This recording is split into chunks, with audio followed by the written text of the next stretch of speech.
Assalamualaikum warahmatullahi wabarakatuh. Kami dari kelompok 8 yang beranggotakan Alpina Siti Nur Saidah dengan NPM 20 50 600 65. Dinda Akmalia Al-Ghifari dengan NPM 20 50 600 69. Preti Zinta dengan NPM 20 50 600 74. Dan terakhir ada Elsa Triindah Pramesti dengan NPM 20 50 600 82. Di sini kami akan mempresentasikan kajian teori tentang profil kurikulum sekolah dasar.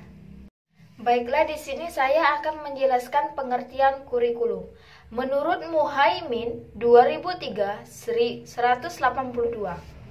pengertian kurikulum dalam arti yang sempit merupakan seperangkat rencana dan pengaturan tentang isi dan bahan pelajaran serta cara yang digunakan sebagai pedoman penyelenggaraan kegiatan belajar mengajar di sekolah. Pengertian ini menggarisbawahi adanya 4 komponen pokok dalam kurikulum, yaitu tujuan, isi atau bahan, organisasi, dan strategi. Sedangkan pengertian kurikulum secara luas, kurikulum merupakan segala kegiatan yang dirancang oleh lembaga pendidikan untuk disajikan kepada peserta didik guna mencapai tujuan pendidikan institusional, kurikuler, dan instruksional. Kurikulum ini tidak terbatas hanya pada sejumlah mata pelajaran saja. Lebih dari itu, kurikulum mencakup semua pengalaman belajar siswa dan bahkan dapat mempengaruhi perkembangan belajar anak atau siswa, atau learning experiences yang dialami oleh siswa sehingga mempengaruhi pada perkembangan pribadi siswa tersebut. Banyak para pakar dan ahli pendidikan yang mengemukakan pandangannya yang beragam. Bahkan ada di antaranya yang kontrafiktif sehingga menyebabkan kesulitan mengambil suatu gambaran yang dengan jelas sebagai pengertian yang dapat mewakili pandangan-pandangan tersebut untuk dijadikan rujukan yang relevan bagi perkembangan belajar siswa. Baiklah, di sini saya akan menjelaskan komponen-komponen kurikulum. Yang pertama, tujuan. Tujuan kurikulum berdasarkan 2 hal. Pertama, perkembangan tujuan kurikulum pada hakikatnya adalah tujuan dari sikap setiap program pendidikan yang akan diberikan pada anak didik dalam perspektif pendidikan nasional. Tujuan pendidikan nasional dapat dilihat secara jelas dalam Undang-Undang Nomor 20 Tahun 2003 tentang Sistem Pendidikan Nasional. Kedua, tujuan pendidikan antara lain yaitu ada tujuan institusional atau kompetensi lulusan, adalah tujuan yang harus dicapai oleh suatu lembaga pendidikan, contohnya seperti SD, SMP, dan SMA. Kemudian ada tujuan kurikuler atau standar kompetensi, yaitu adalah tujuan bidang studi atau mata pelajaran sehingga mencapai hakikat keilmuan yang ada di dalamnya. Kemudian ada tujuan instruksional atau kompetensi dasar, yaitu adalah tujuan instruksional atau kompetensi dasar dirumuskan sebagai kemampuan-kemampuan yang diharapkan dimiliki anak didik setelah mereka menyelesaikan proses belajar mengajar. Tujuan instruksional umum atau indikator umum, kemampuan tersebut sifatnya lebih luas dan mendalam. Tujuan instruksional khusus atau indikator khusus, kemampuan lebih terbatas dan harus dapat diukur pada saat berlangsungnya proses belajar mengajar. Yang kedua ada komponen atau isi materi. Dalam menentukan materi pembelajaran atau bahan ajar, Tidak lepas dan filsafat dan teori pendidikan dikembangkan. Pengembangan kurikulum yang didasari filsafat yaitu adalah filsafat klasik, frenalisme, esensialisme, eksistensialisme. Penguasaan materi pembelajaran menjadi hal yang utama. Dalam hal ini, materi pembelajaran disusun secara logis dan sistematis dalam bentuk teori, konsep, generalisasi, prinsip, prosedur, fakta, istilah, contoh, atau ilustrasi, definisi, dan preposisi. Yang ketiga, strategi pelaksanaan kurikulum. Strategi merujuk pada pendekatan dan metode serta peralatan mengajar yang digunakan dalam pengajaran. Tetapi pada hakikatnya, strategi pengajaran tidak hanya terbatas pada hal itu saja. Strategi pengajaran juga tergambar dari cara yang ditempuh dalam melaksanakan pengajaran, mengadakan penilaian, pelaksanaan bimbingan, dan mengatur kegiatan. Strategi pelaksanaan kurikulum berhubungan dengan bagaimana kurikulum itu dilaksanakan di sekolah. Komponen strategi pelaksanaan kurikulum meliputi pengajaran, penilaian, bimbingan, dan penyuluhan serta pengaturan kegiatan sekolah. Yang keempat, evaluasi kurikulum. Evaluasi merupakan komponen untuk melihat efektivitas pencapaian tujuan. Dalam konteks kurikulum, evaluasi dapat berfungsi untuk mengetahui apakah tujuan yang telah ditetapkan itu telah tercapai ataukah belum. Juga digunakan sebagai umpan balik dalam perbaikan strategi yang ditetapkan. Berdasarkan hasil evaluasi, dapat dibuat sebuah keputusan kurikulum, pembelajaran, kesulitan, dan upaya bimbingan yang diperlukan. Jenis-jenis penilaian dalam evaluasi meliputi penilaian awal pembelajaran atau input program, penilaian proses pembelajaran atau program, dan yang terakhir penilaian akhir pembelajaran atau output program. Sejarah perkembangan kurikulum di Indonesia.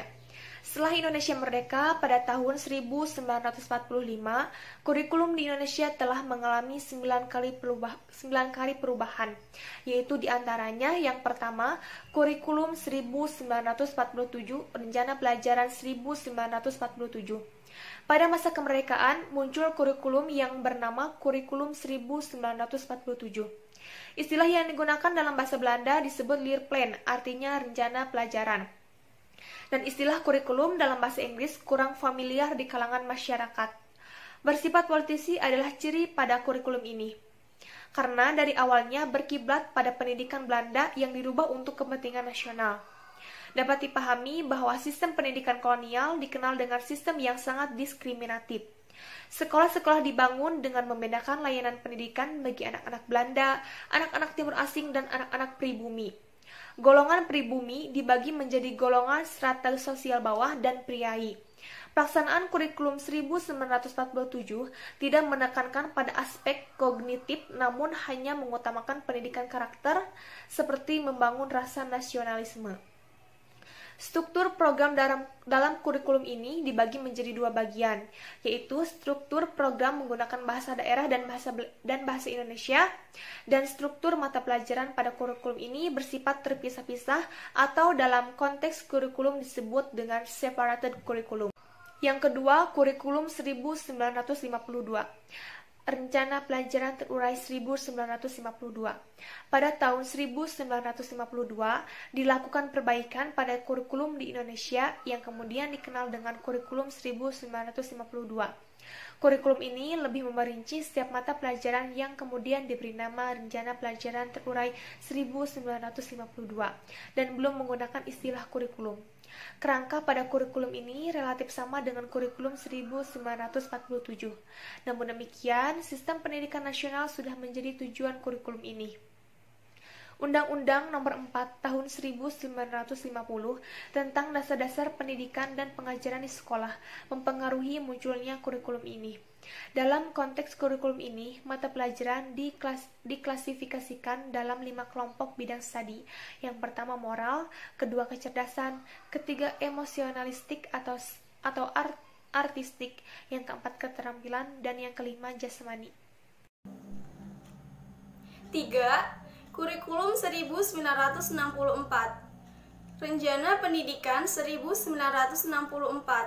Kurikulum di Indonesia pada tahun 1964 mengalami penyempurnaan kembali.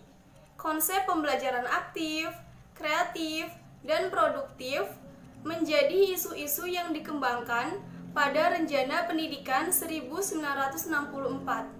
Konsep tersebut mewajibkan setiap sekolah membimbing anak agar mampu memikirkan sendiri pemecahan-pemecahan masalah atau problem solving terhadap berbagai masalah yang ada. Dengan demikian, dapat dipahami bahwa konsep kurikulum pada era ini lebih bersifat bagaimana peserta didik bersikap aktif, kreatif, dan produktif menemukan solusi terhadap berbagai masalah yang berkembang dan ada di masyarakat. Cara belajar yang digunakan pada kurikulum 1964 adalah sebuah metode yang disebut dengan gotong royong terpimpin. 4. Masa Orde Baru 1966 sampai 1998. Yang pertama, 1968. Jika dilihat dari aspek tujuannya, ialah upaya untuk meningkatkan rasa cinta tanah air, kuat dan sehat jasmani, mempertinggi kecerdasan dan keterampilan jasmani, moral, budi pekerti, dan keyakinan beragama lebih ditekankan pada kurikulum 1968.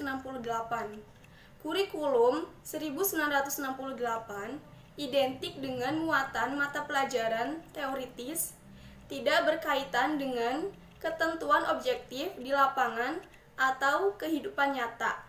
Adapun metode pembelajaran yang digunakan dalam kurikulum ini sangat tergantung oleh ilmu pendidikan dan psikologi pada akhir tahun 1960-an. Yang kedua, kurikulum 1975. Kurikulum 1975 merupakan kurikulum yang bersifat sentralistik atau dibuat oleh pemerintah pusat dan sekolah-sekolah hanya menjalankan. Kurikulum 1975 berprinsip tujuan dari pendidikan harus efektif dan efisien. Kurikulum 1975 banyak mendapatkan kritik dari pelaksana di lapangan. Guru dibuat sibuk menulis perincian apa yang akan dicapai dari setiap kegiatan pembelajaran. 3. Kurikulum 1984. Kurikulum ini juga sering disebut sebagai kurikulum 1975 yang disempurnakan. Subjek belajarnya adalah siswa. Model seperti ini yang dinamakan active learning karena siswa yang akan selalu aktif dalam pembelajaran. Yang keempat, kurikulum 1994. Pada kurikulum ini terjadi perubahan dari 13 sistem semester ke sistem caturwulan. Tujuan pengajaran kurikulum ini yaitu lebih berorientasi pada materi pelajaran dan keterampilan menyelesaikan soal dan pemecahan masalah. Selanjutnya, saya akan menjelaskan mengenai kurikulum berbasis kompetensi atau KBK, kurikulum tingkat satuan pendidikan atau KTSP, dan kurikulum 2013 atau Kurtilas. Yang pertama, kurikulum berbasis kompetensi. KBK adalah kurikulum dalam dunia pendidikan di Indonesia yang mulai diterapkan sejak tahun 2004. Dalam kurikulum terdahulu, para murid dikondisikan dengan sistem caturwulan, sedangkan dalam kurikulum baru ini, murid dikondisikan dengan sistem semester. Pada kurikulum KBK atau kurikulum 2004, guru hanyalah sebagai fasilitator. Dalam kegiatan di kelas, siswa bukan lagi objek, tetapi subjek, dan semua yang dilakukan siswa ada penilaiannya terkait dengan sikap dan juga indikator-indikator yang lain. Kurikulum berbasis kompetensi menekankan pada penguasaan berbagai kompetensi tertentu. Peserta didik tidak hanya menguasai pengetahuan dan pemahaman, tetapi juga keterampilan lain, sikap, minat, motivasi, dan nilai-nilai agar dapat melakukan sesuatu dengan penuh tanggung jawab. Kurikulum berbasis kompetensi memiliki beberapa ciri-ciri, yaitu yang pertama, menekankan pada ketercapaian kompetensi siswa. Yang kedua, berorientasi pada hasil belajar. Yang ketiga, pembelajaran menggunakan metode yang bervariasi, sehingga siswa tidak merasa bosan dalam pembelajaran. Yang keempat, adalah sumber belajar, bukan lagi hanya guru, melainkan ada beberapa sumber yang direkomendasikan untuk menambah pemahaman siswa. Dan yang terakhir adalah penilaian menekankan pada proses dan hasil belajar. Dalam upaya penguasaan atau pencapaian suatu kompetensi, sehingga tidak hanya hasil akhir, dalam prosesnya pun masuk pada penilaian. Terdapat 3 tujuan dari kurikulum berbasis kompetensi. Yang pertama yaitu tenaga kerja yang profesional sesuai dengan bidang lapangan pekerjaan yang dikehendaki. Jadi, diharapkan siswa setelah tuntas dalam belajar mengajarnya, dia dapat menjadi manusia yang siap untuk bekerja sesuai dengan lapangan pekerjaan yang dikehendaki. Yang kedua yaitu mempersiapkan generasi menjadi anggota masyarakat dunia. Mempersiapkan masyarakat dunia dalam arti yang menguasai tuntutan dunia dari tingkat nasional maupun tingkat internasional, sehingga mampu bersaing dengan negara-negara lain. Dan yang ketiga yaitu memberdayakan sekolah dalam mengembangkan kompetensi, sehingga sekolah atau lembaga pendidikan yang menyelenggarakan pendidikan mampu berperan aktif untuk menentukan kompetensi-kompetensi dalam kurikulum. Selanjutnya yaitu kurikulum tingkat satuan pendidikan atau KTSP pada tahun 2006. Definisi dari KTSP adalah kurikulum operasional yang disusun dan dilaksanakan oleh masing-masing satuan pendidikan dengan memperhatikan dan berdasarkan standar kompetensi serta kompetensi dasar yang dikembangkan oleh Badan Standar Nasional Pendidikan atau yang biasa disingkat dengan BSNP. Pada kurikulum KTSP ini, lembaga pendidikan atau lembaga yang melaksanakan proses pendidikan memiliki hak prerogatif untuk mengatur sendiri kurikulum yang akan dilaksanakan, yaitu menentukan capaian-capaian yang harus dipenuhi siswa secara kelembagaan. Selanjutnya yaitu tujuan kurikulum tingkat satuan pendidikan atau KTSP. Yang pertama adalah meningkatkan mutu pendidikan melalui kemandirian dan inisiatif. Maksudnya, dalam mengembangkan kurikulum, mampu mengelola dan memberdayakan sumber daya yang tersedia, sehingga sekolah mampu mengembangkan atau melengkapi pemahaman kurikulum itu berdasarkan kepada proses pengelolaan sistem, dan juga selalu memberdayakan sumber daya yang tersedia di dalam sekolah. Kemudian, tujuan kurikulum tingkat satuan pendidikan yang kedua yaitu pengambilan keputusan bersama dalam pengembangan kurikulum. Jadi, mengambil keputusan bersama dalam menyusun atau mengembangkan kurikulum, sehingga keputusan yang diambil adalah berdasarkan kepada kebutuhan dan juga ketercapaian yang nantinya akan bermanfaat untuk semua. Dan yang terakhir, meningkatkan kompetensi yang sehat antara satuan pendidikan tentang kualitas pendidikan yang akan dicapai, yaitu mampu mengasah prestasi masing-masing satuan pendidikan untuk mencapai capaian dalam kurikulum KTSP tahun 2006 ini. Kurikulum tingkat satuan pendidikan memiliki 4 karakteristik, yakni yang pertama, berorientasi pada disiplin ilmu, yang kedua, berorientasi pada pengembangan individu, yang ketiga, mengakses kepentingan daerah, dan yang keempat, merupakan kurikulum teknologis. Selanjutnya yaitu kurikulum 2013 atau yang biasa kita sebut dengan Kurtilas. Kurtilas merupakan kelanjutan dan penyempurnaan dari kurikulum berbasis kompetensi atau KBK, dan kurikulum tingkat satuan pendidikan atau KTSP. Pada kurikulum ini, lebih mengacu pada kompetensi sikap, pengetahuan, dan keterampilan secara terpadu. Sebagaimana amanat dalam Undang-Undang Nomor 20 Tahun 2003 tentang Sistem Pendidikan Nasional yang terdapat pada pasal 35, di mana Kompetensi lulusan merupakan kualifikasi kemampuan lulusan yang mencakup sikap, pengetahuan, dan keterampilan sesuai dengan standar nasional yang telah disepakati. Tujuan kurikulum 2013 yaitu untuk mempersiapkan manusia Indonesia agar memiliki kemampuan hidup sebagai pribadi dan warga negara yang beriman, produktif, kreatif, inovatif, dan efektif, serta mampu berkontribusi pada kehidupan bermasyarakat, berbangsa, bernegara, dan peradaban dunia. Cukup sekian presentasi dari kelompok kami. Mohon maaf apabila masih terdapat banyak kekurangan. Semoga apa yang disampaikan dapat bermanfaat bagi kita semua. Terima kasih. Wassalamualaikum warahmatullahi wabarakatuh.